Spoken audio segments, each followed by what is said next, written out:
listening to Unfiltered with Muhammad Uncut, a podcast about personal growth and authentic leadership. If you're looking for tips on how to manage others, get ahead, and make your way up the corporate ladder, this is not the show for you. This podcast is about being of service to others, leading from the heart, and evolving into a better version of yourself. Each episode brings you motivated stories about unfiltered leadership and authentic leaders, those who involve others, use their influence to amplify diverse perspectives, and inspire teams to achieve collective results. If this sounds like you, keep listening.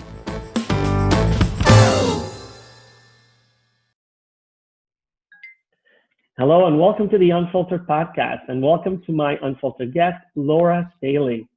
Hello, Laura. Thank you so much for being my guest today. Thank you so much. It's truly an honor to be here. The honor, and I know this sounds cliche, but honestly, the honor is mine, Laura. I'm so excited. I follow what you do on your social media. I with you on the Biz Catalyst forums and to get to interact with some of the topics there. So I know what's near and dear to your heart. And you know that this podcast, it's relatively new. I've been doing this for about 6 weeks, but it's all about personal transformation. We can't lead others until we learn to lead ourselves better. And this is about our own personal transformation into becoming a better person. And, you know, for me, leadership is not just about what we do in our workplaces or the person who is in charge of inspiring others or getting work done. It's about the person who is inspired to become a better version of themselves every day, become a role model, not somebody who role plays, the behaviors that create lasting and true, authentic relationships. And it's really unfiltered. So it's about that unfiltered leadership for us to want to become better. And I thank you in advance for being that unfiltered leader. And we're going to find out why you are. But I'd like to give people a bit of background about who Laura is. So Laura Staley is the founder of Cherish Your World. She passionately helps people thrive by guiding them to a holistic transformation of space, heart, and life. Laura knows that there is a relationship between the conditions of our homes or our workplaces and the quality of our lives. And that's why she uses her intuition and expertise to empower her clients to produce remarkable results in their lives. Laura enjoys laughing with loved ones, dancing, reading, meditating, running, being in nature, and listening to music she loves. And today, she'll share some of those things that she loves and her expertise as my unfiltered guest. Welcome, Laura, and thank you so much for being my guest today. Oh, thank you. Thank you for that beautiful introduction and even what you shared before. I think being our genuine selves and doing that deep work of self-discovery is just, it can be really challenging and sometimes embarrassing, but quite liberating.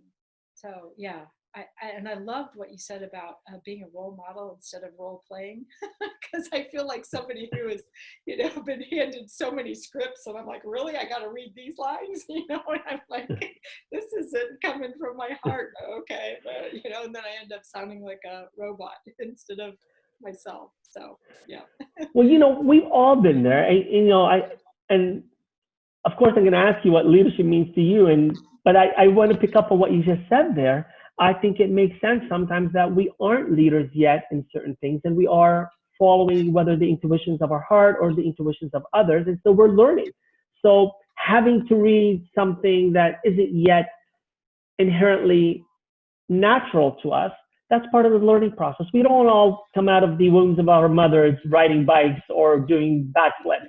We learn them, but it's having that potential and the tenacity and the resilience to learn how to do it.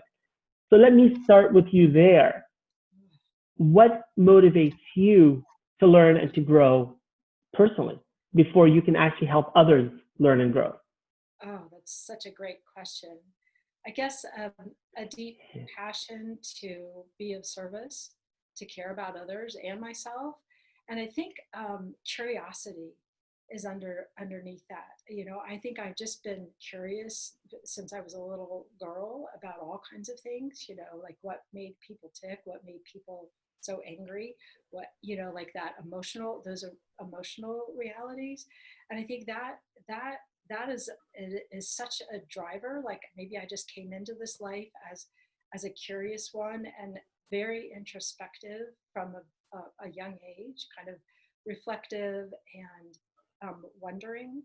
I love nature, and it's such a great place to learn about things. And so, you know, connecting to the things I loved and learning to give myself permission to do that, even in the face of, like you were saying, you know, other people handing you these scripts, and you're like, oh, I just, and yet there's such rich learning in that tension, or in even in that conflict of someone else's expectation and your own inner heart learning or desire or preference, right? And then even setting down those attachments as you go along. What you just shared confuses me a bit, because I want to go and talk about the importance of nature in our lives and the value that being at one with nature brings. Or do I want to ask you about this unscripted, and I think it's all in one. And I think you've been able to find that inner peace, and this is what you talk about. I know the tools that you use to help people find that transformation. A lot of the time, it's because we're so disjuncted.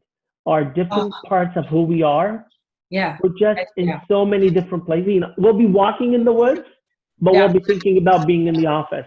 We'll be in the office, but we'll be thinking about, when am I going to get out to walk in the woods, right? How do you help people connect those dots so that they can feel more whole in what they're doing? You see why I'm being confused? Because right? Well, it's like this. It's this both and, right? I could be back thinking about 10 things from my past, or a conversation I just had an hour ago, and then or projecting something out into the future that hasn't even happened, and it's a fear, and it won't even happen, right? Or I don't know if it'll happen. And how I support people in and how I learned to do this for myself is one pathway has been to get to quiet. However you get to quiet, and quieting the mind. And for me, for years I dabbled in meditation. I was not a committed, and I exposed myself to lots of different ways of meditating.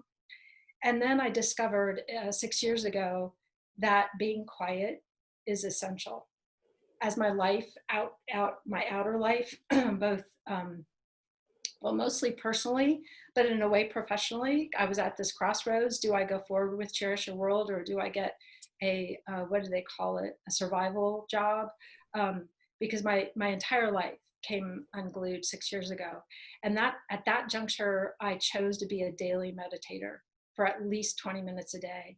And cultivating what I love calling the inner fly on the wall is often what I share with people, whatever you want to call it. You can even give it your own name. You could call it Gertrude.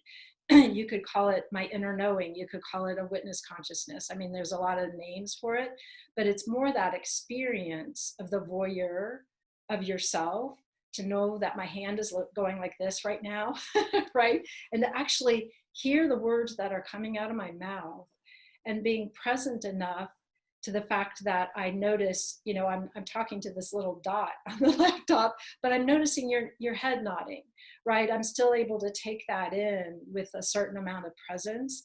Well, that's coming from my inner fly on the wall, as opposed to all the different characters. I have all different characters, and they all often have emotional qualities to them, right? There's terrified Tammy, right? And there's happily flattered Florence, just give me another compliment, and she'll just be like this. And then, the vulnerable part of me, who's, maybe a little nervous, my leg is shaking right now, right? But being able to observe all of that and still go, wait a minute, I've got the inner fly on the wall. That's a part of me, and a growing part of me, that just gets to watch all these characters. Right. So, however a person can get quiet, whether it's walking in nature, whether it's taking an hour a day to unplug from all social media, or all electronics for that matter, and really go within, so that this thing isn't constantly chattering at you, so that, yeah, turn down the volume, absolutely. And that you can then, because what I noticed, Mohammed, is I dropped into my heart. And that's where unresolved emotional pain, I think I created this to avoid this. And, the body, like, all right, I have a whole body. I have feet on the ground here or on the floor. And it's kind of like, wow, I had gotten so disconnected, as many of us can, right? Because of this gets so loud, we don't even feel our feet, the socks on our feet. Confusing, Right? isn't Yeah, it? like Right? literally, because we're so busy in Yes. this place. And so those pathways, whatever it is for you, I don't know what it is for you, but whatever path that is, I know for me, it ultimately was meditation. And I do love being in nature. I love exercising, because exercising, I'm moving my body and I'm breathing, right? And I'm rhythmically breathing. And this just kind of like, it'll still sort of, but I'll be like, whoa, I really feel my feet. Oh, I feel those muscles in my legs, and it'll ground me back in my body, because I think that's another pathway. So, some people just say, I couldn't imagine sitting still and meditating. And I'm like, okay, movement. Can you do Tai Chi? Could you get out on that run? Because then you become focused on what your feet feel like, right? And your breathing and your muscles. And all of a sudden it starts to settle, because you're aware, you become really present and aware of the movement and how your body feels, even if it's just like going, you haven't run in 8 years. What are you thinking? When it starts talking to you from a different language. So yeah, so those different pathways, I think, can be very meaningful. Whatever helps you quiet your mind so you can get in your heart. And then if you notice that your heart is heavy, or your heart is full of emotional pain that you haven't poured out, then do the work of that emotional expression in safe ways. Because honestly, some people are choosing not safe ways, right? They're very reactive, they're hurting themselves, they're doing self-sabotage. And so healthy ways to release those emotions, to punch that pillow, to cry, to seek privacy. If you need professional support, get that professional support. No shame in that at all. There's beautiful people and healers and therapists and body workers out there to help you with that emotional healing. So I think sometimes that gets stepped over. We're so, the mindset, and the mind chatter, right? And we fail to realize that emotional intelligence, emotional health, emotional well-being can be some of the hardest work, because many of us have been taught to suppress our emotions, that we're not emotional, like stuff, pull it together. Or we're too emotional, or right, or it's the extremes, right? And yet when we can get into that place of alignment where this becomes quiet, and then this becomes full of love and compassion and empathy, rather than hurt, pain, resentment, grievance, bitterness, right? We sometimes even have the expression, the person had a bitter heart. Well, maybe we have that expression, maybe I just said it. But, because that's where that all lives. And then it comes out in words and expressions, right, that aren't helpful to people or to ourselves. Right. Because if we're speaking, I mean, I love that story about the monk, right, who or the teacher, the guru, whatever, and his student, and they're out on a walk, right, and this person comes and starts saying such awful, demeaning things, and the teacher is just completely silent, right? And eventually this character, this person who just was pouring out all of that, I'm just going to call it pain, right, towards this teacher, just finally walks away. And the student says, wow, how is it that you didn't react? You didn't say a word. You just kept being yourself and walking. And the teacher said, if somebody's giving you a gift and you don't receive it, who's the gift with? Wow. Wow. Right? And how often we'll internalize that outer bully person, right? And then it'll become this inner bully that's now yelling at us. And that chatter. And it becomes the Right. chatter and the heart pain. Right. Both. It's a both Right. and. Right. Right. It's not just this. And then it's the body, and then the body, and then we get sick, right? With some illness, and it's all connected. Well, at least from my perspective, and I guess that's the holistic transformation piece. Is we're heart, mind, body, soul. We're even connected to our physical space, right? Oh, and better believe it. Yeah. Like all of it, nature. Right? We're connected. We couldn't, us humans, as you know, could not exist if we didn't have the trees and the water and the oceans and the sunshine and the sun. Emotionally and physically. Right? Yeah, and the sun shines. The sun doesn't say you owe me. It doesn't wake up in the morning and go, okay, you guys, come on. There's that gift, right? It just pours out its sunshine. It's just there to beam out the light. Even when we can't see it, it's there. It's behind the great clouds. I always say there's the sun, right? And your words just make me take deep breaths because they're soothing. And, you touch on so many powerful concepts that, I want to unpack, whether you're talking about, as we know, a good run or a good exercise is going to help your mind become more focused. I would say, go for a run or for a walk, and then you're going to be a lot more lucid when you come and sit in front of your computer. So there's that aspect of the clarity. The other clarity is, silence is a lot more powerful than words. So, learn to silence the chatter and listen to the heartbeat. It's not closing down the mind, but, when you talk about paths, I don't see my paths as being divergent. I don't see them as being separated. I see them as somehow meandering through the forest. You got it, coming together. And sometimes it'll be the hurtful words, that path of somebody who may be hurting me, but I get to choose what path I continue to walk down. And it may be the path of, as we're talking, the sun is beaming into my room now.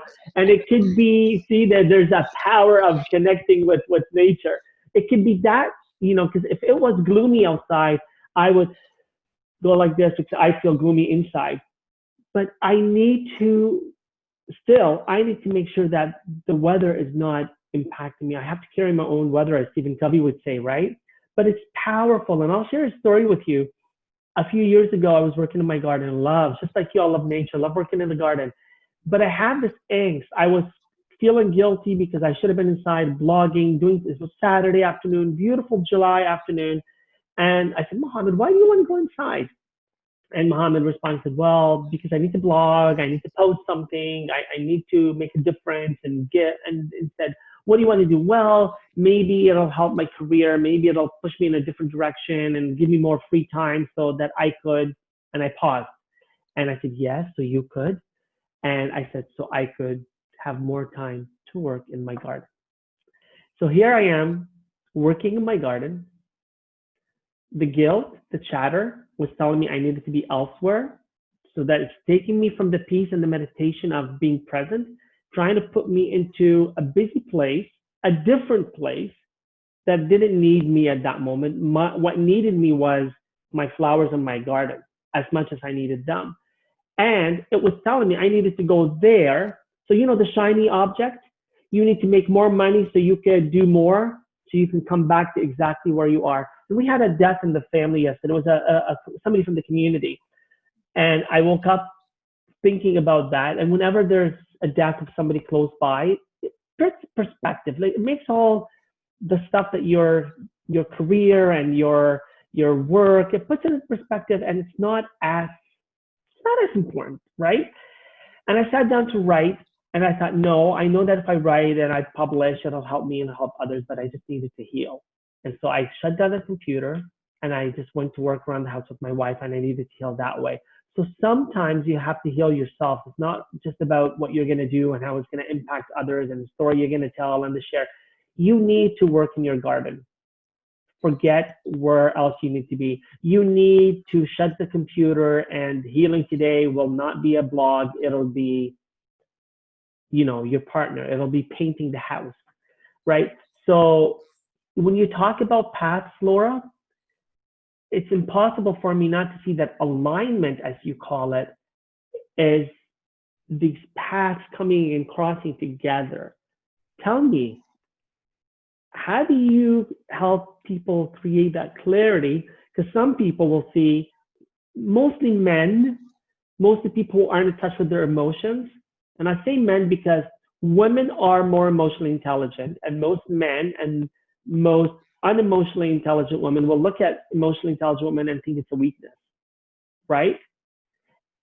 Most men are afraid or unknowingly incapable of allowing themselves to be emotionally intelligent. And so they will be blunt and tough and forceful.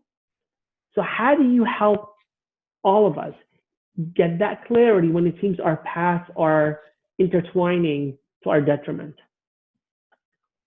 Wow, how do I help people get to that clarity?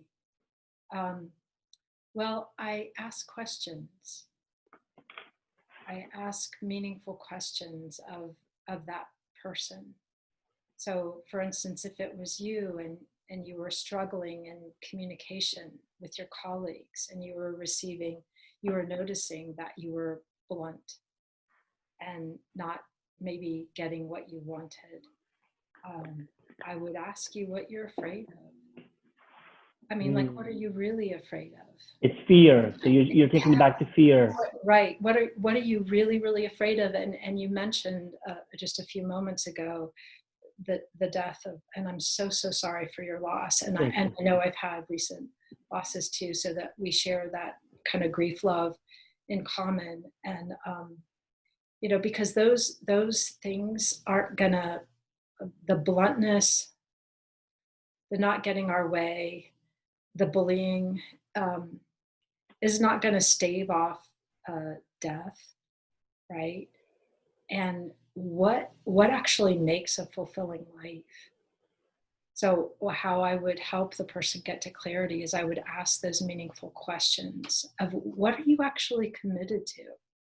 What are your deepest values? Do you value human relationships more than accomplishing tasks? Because I think going forward, human relationships are the currency of the future. Yeah, And the richer and the more meaningful those relationships and connections are, kind of like we're creating right now in this conversation, heart to heart and mind and our thoughts, right? And our words. That if you really truly value your human life and connection to other human beings, and being and get clear, and and know that you can come from that deeper commitment of what you really, really value, then you can begin to express from that deeper place what you actually care about. Because we now know from neuroscience, from all the studies out there, that happiness does not increase exponentially as you become a billionaire. We know very wealthy people who have lost their souls, and they're angry and they're bitter and they're unpleasant people to be around, right? We just don't want to hang. We can't even imagine sitting down for coffee with them. We may have compassion because we see the moments that we've been angry and what that's produced, right? In our hearts and in our bodies and in those relationships, right? And if you learn from that, you realize, wow, pouring anger out into the world may not be the most effective way to bond and form loving, meaningful relationships. Because what inspires employees to do their very best for you? I promise you, it's not bullying. Not fear. It's And love. yeah, it's love. It's like understanding what makes another person tick. You know, it's kind of like knowing all those different personalities. Knowing somebody's an analyzer, knowing somebody's a promoter, knowing somebody's a Right. supporter, knowing somebody's task oriented, and honoring that and going, what are you passionate about? What are you creating? What do you want?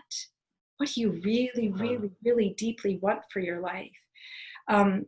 And for those who truly want money, then I would ask them, what do you want the money for? What's What's the it end? for? Mm. Right? And people have even asked me that. They're like, okay, Laura, you know, if your income were to increase, and I'm like, I'd go see my kids. I'd go see my kids in a heartbeat. And I would contribute to the causes that I think are really meaningful to me. That's what I would do. But then what would you do to make the world to align with those deeper values? Like, You're not really, going to bathe in the money, right? Like, so what, you're right. What will you do with it, right? Will you yeah, buy more money? right, Right? right. And it's like, what, and even questions about what's the legacy that you really want to leave. And I love the quote from Ralph Waldo Emerson, where he ends it, it's like to laugh often and much, to earn the respect of, enemies, to, help the world by a healthy child or a redeemed social condition, or um, a garden patch. You talked about gardening, right? And it ends with what still moves me. If you knew that one life breathed easier because you lived, that is to have succeeded. Well, Wow. obviously, I'm revealing and sharing that quote and my resonance with that quote. I'm obviously sharing what I'm committed to and what I value, but it's like those deeper questions of what is it that's really important to you? How do you want to make a difference, and hopefully a positive difference in the lives and the quality of life, because we're interconnected. Right. We can't exist without one another. And the more we come to realize that it's in the interconnectedness and it's in the difference, it's in the salad. I mean, thank goodness for all the species of trees, right? Thank goodness for the pine trees and the maple trees and the oak trees. And, and it's like, say, thank goodness for human diversity, right? Because then there's something different being brought to the table, and it's beautiful, and it's to be cherished and celebrated and valued and honored. And And you've used I that get, word again, and I love, Laura. You say honored, and oh, that is so powerful, right? right. Right? It's not enough to recognize it. No, It's, you have to react to it. You have to honor it. A lot of the time, we just acknowledge. I tolerate you as opposed to accept you. yes. Honoring. Oh, I feel lifting you, right? Like when you said that earlier, and you said it again now. You don't truly pay respect to somebody until you're able to lift and honor them, right? It's, right, right. and it's, sorry, I didn't mean to cut you off there. No, Just no, no, that's no, so no. powerful, right? I feel you. Well, and it's a place in your TED talk that moves me so much, because it's not about tolerance. Who wants to be tolerated? I mean, I feel like my own mother sort of tolerated. Mostly I was a activator for her. I mean, I just brought out the worst in her for whatever reason. And I love my mother, and I've forgiven her, and she passed. And, we had a very difficult relationship, but more than anything, I wanted to be accepted by her, right? I wanted to be seen, heard, and valued. And did I learn to see, hear, and value her for all of her? Yeah, I did, because that's kind of what you do when you're in a more subordinate, oppressed point of view, right? You learn to see the wholeness of the so-called enemy. You see their goodness. You see the moments that they're actually kind. And I saw that, in her. I saw the wholeness. And as much as I wanted to, this is so personal, and yet it's so meaningful, right? Thank you. Because it's like being able to honor my mom for the life that she lived. even in the midst of her being so cruel to me personally, is my deep work, because that means that if anyone shows up like her towards me, I can hold that compassion and radical empathy and know that they are carrying the burden of unresolved traumas Thank and you. deep pain Thank you. that they just haven't resolved. And I've gone about the business over my almost entire life to resolve and heal that, so that even the person who was the cruelest to me, I have love for her. I have compassion for her. And I thank her for giving me the gift of life, Mohammed. Because I wouldn't be in this conversation with you if my mom hadn't chosen to have me, my mom and dad. Obviously, my dad was in the mix. You So know, he did something there. it's like, oh my gosh, it's like that.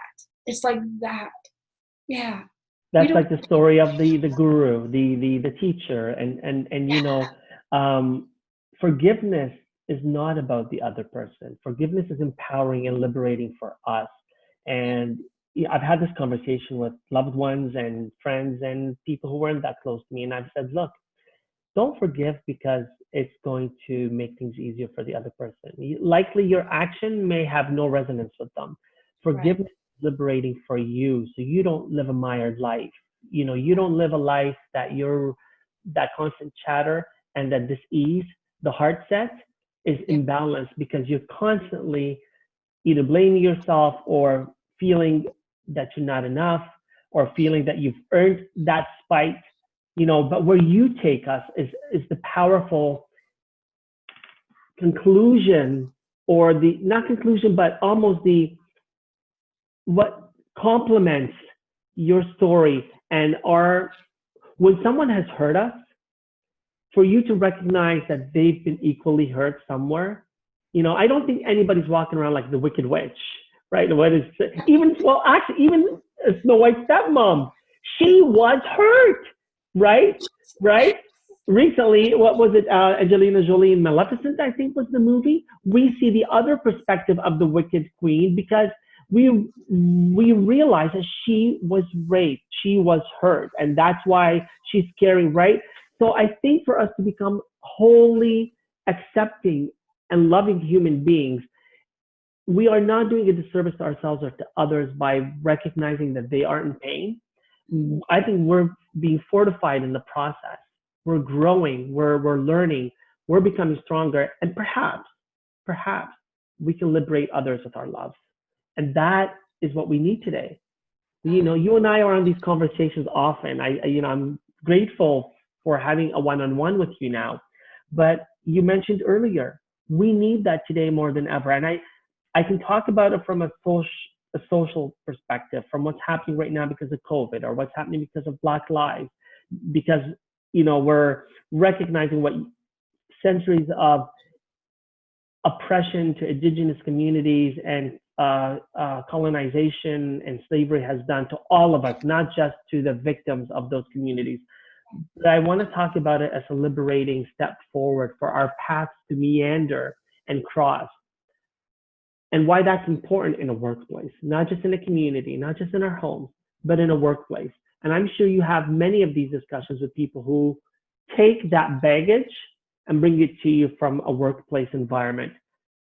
Why is it important for people at work to take that baggage off? What's happening when they bring it to work every day? Well, I think what's happening when they bring the baggage to work is kind of more resentment, more possibly more resentment, or they're at tension with themselves. Maybe they're fake nice on the outside, but they're deeply jealous and resentful on the inside. And it's exhausting to stay in that place because, oh, so-and-so got a promotion and why didn't I get the promotion? And, you know, and all those things that can happen in a workplace environment. that grow seeds of resentment and bitterness. So if you do that deep work of self-discovery and emotional awareness and become emotionally healthy and more aligned, when you walk into a work environment, you can bring that compassion with you. You can bring that deeper understanding of what's making people prickly, right? Because you've come to understand your own inner prickle, if you will. I love your language. And you've seen it in yourself, right? So then you can go, oh gosh, maybe that person is feeling jealous and resentful and bitter about something, and it's not even something I said. So we can begin. Not even me. Yeah, right. Yeah, exactly. And I think we can begin to, when we drop the baggage, we can begin to really listen from, again, that inner fly on the wall, that witness consciousness, that voyeur that goes, wow, this person's having a really hard moment. And I have no idea what's going on in their life. Maybe they just lost 6 family members to COVID. Right. So maybe I get to hold grace for this human being right in front of me who didn't get their work done to the excellent standards that I expected. And I can kind of like soften into the human being who's standing right in front of me, who is working so hard not to come unglued by all that sorrow, right? And meet them where they are and really listen and see if there's ways to support that individual, whether it's a colleague or whoever it is, right, in the workplace, to support them in getting the work done as best as they can, but also honoring that this is a whole person in front of you. They're not a machine. They're not on a baton. They're not AI, right? This is not an artificial intelligence that you're interacting with. You're actually interacting with a person. And can you honor the whole person? And then you honor their stories, right? And what they bring to, right? Exactly. And what they might be going through right now, and offer the kindness and the radical empathy to connect and go, wow, I know what it feels to have somebody pass. So, so sorry, I know you're lost, and like meet them in that emotional container, because I think you'll get a more productive situation if there's that breathing room, if people feel safe, if they feel safe to be themselves, right? And yes, let's find those safe places, to grieve and say, hey, you know what, how about at lunch, you and I go out for lunch and I hear more about your story and what you're going through, but I get the deeper truth about your life. And, this is a work day, and, these tasks do need to get accomplished, but let's meet for lunch and I want to hear what's all that's happening for you. Because in the freedom of that safe space to be a human being, that person getting that, they're now can have a safe place, and maybe they'll decline and say, you know what, I want to take my lunch hour to privately grieve. And I promise you, when I come back from that private grieving, I will bring you my best. But thank you for being loving with me and connecting with me in that place of our sorrow, because you can now count on me to bring my best as I can to the very next moment, because you've allowed me to be a human being. Well, I was going to ask you if you can give me an example of radical empathy, and I think the story you just shared and the approach is exactly radical empathy, right? And being able to do just that, what you just explained, you really walked out of your shoes and you walked into the shoes of the other person and walked with them, right? And that's tough. I'm going to share. Sometimes I'm overwhelmed by the amount of giving and understanding that I can bring to a situation. But then in a split second, I can become impulsive. And if I'm in a conflict with someone and they're ticking me off, you talk about what makes somebody tick, but then what ticks them off as well. Yeah. I forget everything. I forget everything. So to somebody like Muhammad, who could be working with somebody who all of a sudden they're sucking out my energy. They're not allowing me to have that autonomy. They're taking away what makes me shine and where I feel I can be my best. I don't know why, but help me understand how I can choose to respond differently. Mm. Oh, wow. It's hard when we're put to the test, right? We can talk Right. about what Yeah. would be the best case scenario. Right. Then when it's us in the midst of it all, what Yeah. happens, Right. right? Right. Form. Well, right. Well, and I think for for me, if I were in your shoes, it's about non-reactivity. It makes me think of Viktor Frankl's beautiful quote about between stimuli and response is a space, and in that space is my response or my reaction, and in that space is my response, and in that pause I find my freedom and my power. And so being Mm. able to I literally have this practice of feel my feet, take a deep breath. So you've got the person who's just and just doing their thing, and you want to react, right? And that prickle in you has now gotten activated, right? And to be able to literally um, sink into your neutral, which is in the body. You can access it in the body. Soften the eyes, put your tongue on the roof of your mouth, take a deep breath. And that actually shifts, bend the knees if you're standing, if you happen to be standing up, and feel your feet, and relax the arms by the side of your body. So you could go, this is just one possibility, right?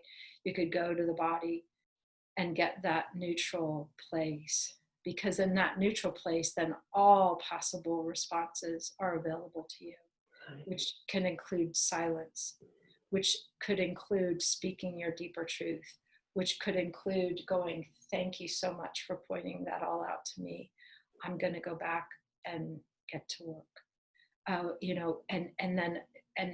And likely the response that's aligned with your deeper values will emerge from that quieter, neutral stance. So the soft eyes, all of that, the tongue on the roof of the mouth, and neuroscience has taught us that we now know that shifts the body into the quiet, reflective state, rather than the parasympathetic nervous system, rather than the sympathetic, where you're just like fight, flight, freeze, right? The cortisol rushing. Fight or flight. Right. So it's a really, I have found it incredibly useful to go to the body. The body holds so much wisdom for us. And I would add that it is a practice. It is a practice, a practice, a practice. Yes. It's one of others, but I actually put that quote on my refrigerator because I just was like, You need that reminder. Well, it's not a weakness either, is it? My first reaction is if I do that, I've backed down, I've lost, I've let that person win, but it's not a weakness. How can you explain to somebody that doing that is that what you refer to as intellectual humility or Yeah. Oh yeah, absolutely. Yeah. Absolutely.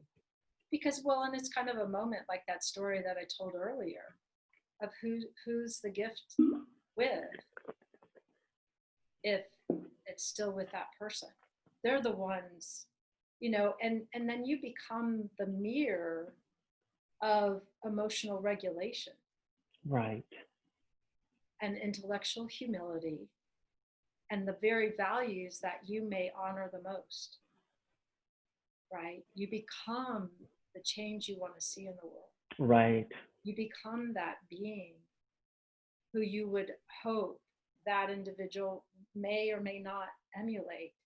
But if anybody else in the workspace witnessed that interaction, they would be like, wow, Mohammed spoke from his truth and he stood in his alignment and his dignity, and he was composed and dignified and honoring himself, even in the face of that firestorm coming. Right. So Laura, let me pause there for a sec, because in reacting and being being that emotional reaction, sometimes it's hard to change my physical space to alter my emotional or mental space, and so I just react. That's part of our truth. But what you're saying, the truth that we want to embrace, is the one where it allows us to honor who we are and be more dignified. And right, it's stepping back. It's to your to your point, changing how we are physically feeling in the moment.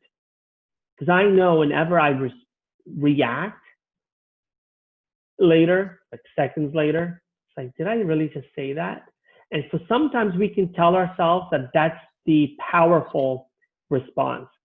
It's not. I mean, what you shared, and thank you for sharing about your mother, you probably had many a situation where you could have felt justified in reacting in a certain way to what you were feeling were less than loving signals that she was sending out to you. Yet you responded continuously with love. Well, no. No? If I tell the truth, in my adulthood, so in my childhood, I was terrified. I stayed terrified of her for most of my life, honestly. Always something inside of me was on hypervigilance. But I had a period of time, Mohammed, in which I was reactive right back. And it was pouring kerosene on a fire. Because every single time that happened, my siblings would go, wow, you, Laura, are the problem, right? You're the sick one. You are the enraged one. Now, they would have no knowledge of the cruel words, the context, or what the cruel words that my mother had just spoken or whispered sometimes into my ear, right? In a very vulnerable moment for me, right? Because she was really not well, right? And so when I reacted, it made it so much worse, because then I had to defend myself to my siblings. I am not the sick one. She, like, why can't, and then I'm like, wait a minute, I do kind of look a mess. I look like the hot mess right now, because you know what? The truth was, I was at that point. I was. And then how were you able to behave differently? Yeah. Well, and then it was my responsibility to get inside myself with the support of professionals and get at my work and not ever do that behavior again with anybody. And so Laura, that I could slowly shift to that dignified response of thank you for sharing, and sometimes walking away, because there's some relationships, Mohammed, that are just not good for us. Right. And we I've learned that I can literally walk away and walk towards high quality people who have self-awareness, who have emotional health, who have intellectual humility. They've been busy cultivating these contents of their character, right? And I see them and I feel them and I know them, and everybody's in a process.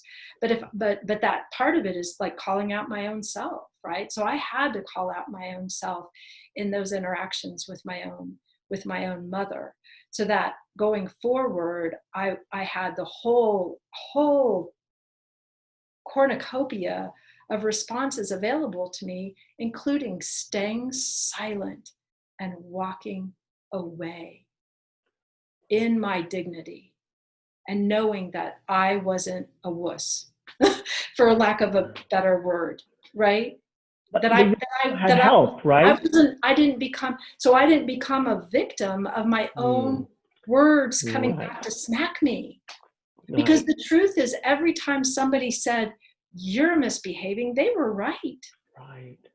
You know, and it was like, wow, even though she was too, it didn't matter at that point. Right. Because I can only control, you know, it's like that phrase, you can only control what you can control. And you know what, Mohammed? That's me. That's this container right here. I am 100% responsible for my words that are coming out of my mouth, for my body language, for my facial expressions, for my passion, for my words. That's it. I cannot get inside the heart and soul of any other human being, ever, not ever. And I think that's the belief that people must set down. Because we try to change others, and change is us. We change how we respond to others. We can, right? But you know, and what you were saying earlier, one of my takeaways is you didn't do it alone, and we don't have to do things alone. Like, it's okay to call out for help, right? A lot of the time we're so stoic and we can do it, and you know, we're strong people, and maybe, but there's no shame, whether it's a therapist, whether it's a friend, whether it's a coach. There's no shame in recognizing, you know what, I may be the teacher in certain situations, but sometimes and that takes us back to where we started. Sometimes, you know, we are trying to lead and we're the experts, but then whenever it's our story, whenever the light or the situation is turned upon us, it's hard to practice what you preach sometimes, you know. And I've done this, you know, my wife will say to me sometimes, I listen to you talk, but then I see you act and things don't align. And I look at her and you know, I ask for examples, but I know what she's talking about. She'll say, you know, like, I see the way you talk to people and how you coach, but then I just saw the way you talk to your son. Really?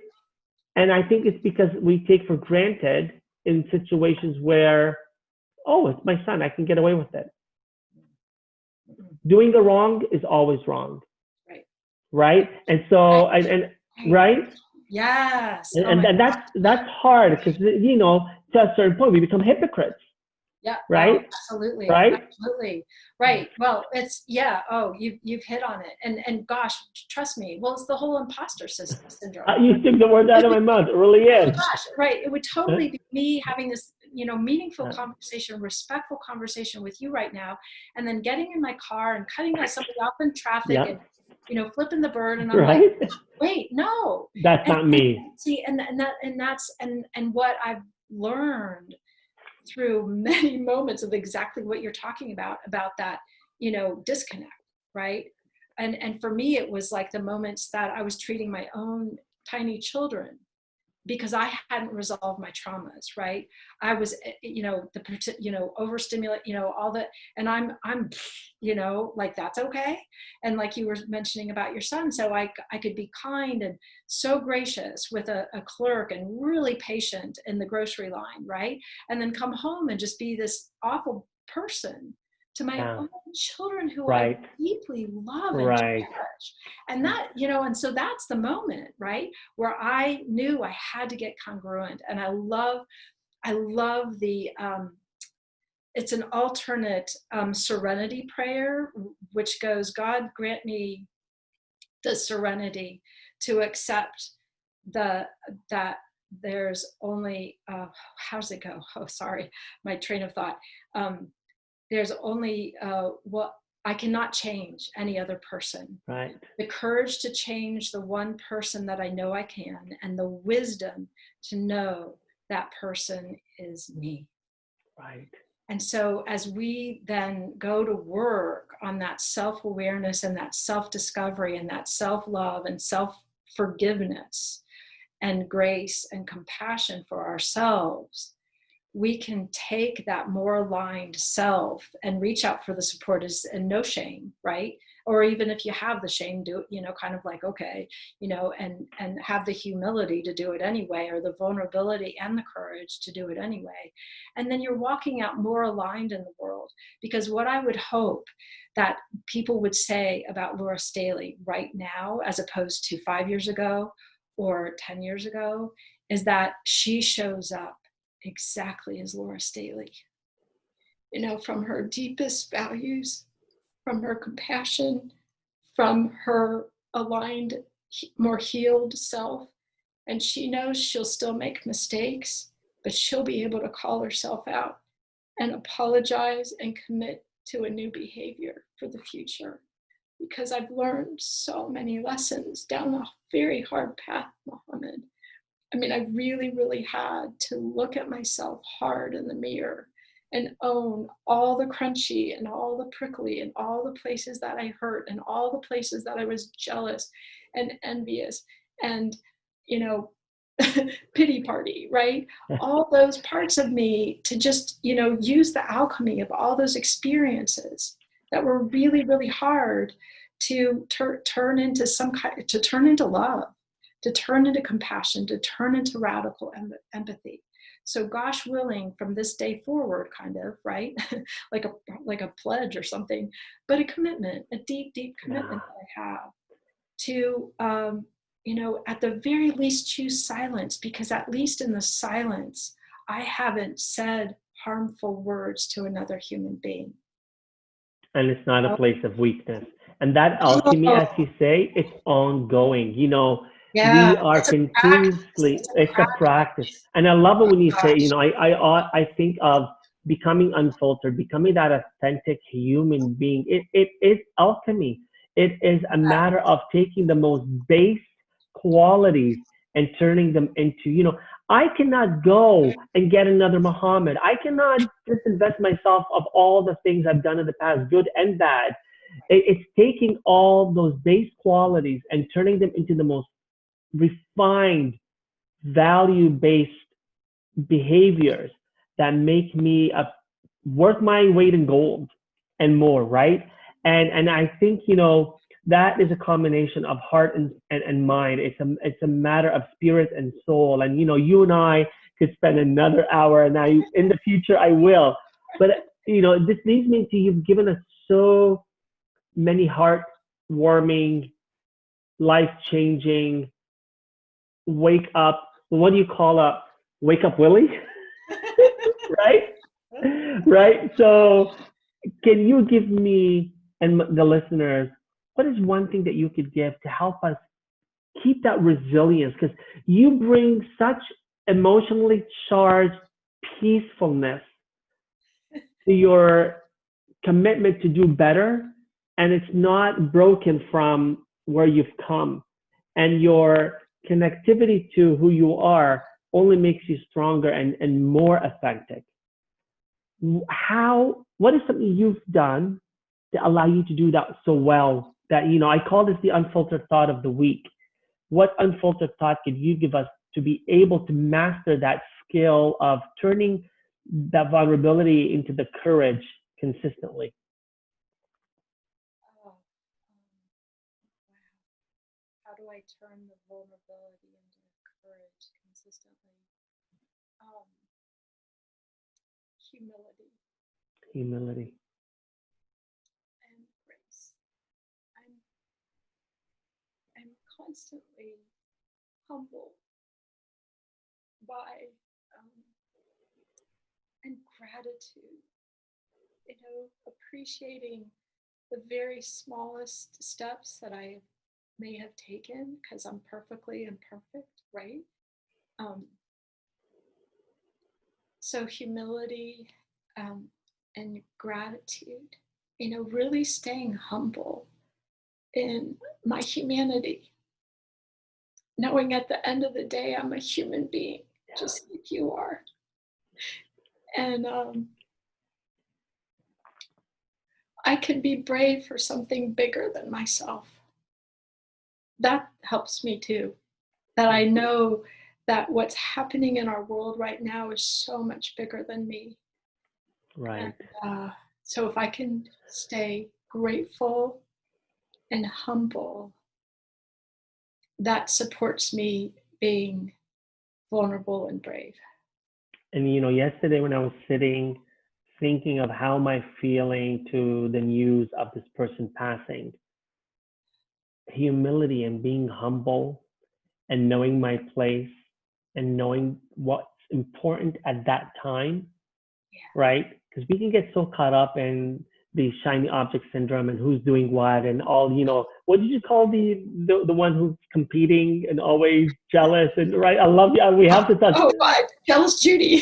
Jealous Judy, all right. So envious and right. Oh, I got all of them. I need the list, right? But it's okay to feel those things, but to call yourself out on them and say, Edna, Judy, this is not your moment right now. Peaceful Pat is here to stay for the moment. And it's, yes, you said earlier, it's just taking that deeper breath, being aware of what your eyes and your tongue and your physical space and emotions so that you can better be who you are. And I think being humble is so underrated. Being humble is not a weakness. The most incredibly strong people are those who are they find humanity in their humility. And I think it's the ones that we connect with. And whether we're at home or at work or walking down the street, or as you mentioned earlier, at the grocery store, saying thank you, but it's being consistent. It's coming home and bringing home that same respect and humility. And I think that's how we become more courageous. I want to thank you for being so courageously open and honest and transparent today. And this is just the first of hopefully many conversations you and I will continue having. So God bless, all the strength to you. And thank you so much for being my unfiltered guest today. Take care. Thank you so much. Thank you for listening to Unfiltered, the show about authentic leadership and personal growth. Like what you heard? Click subscribe, share it, and tell a friend about it. And don't forget to leave a rating.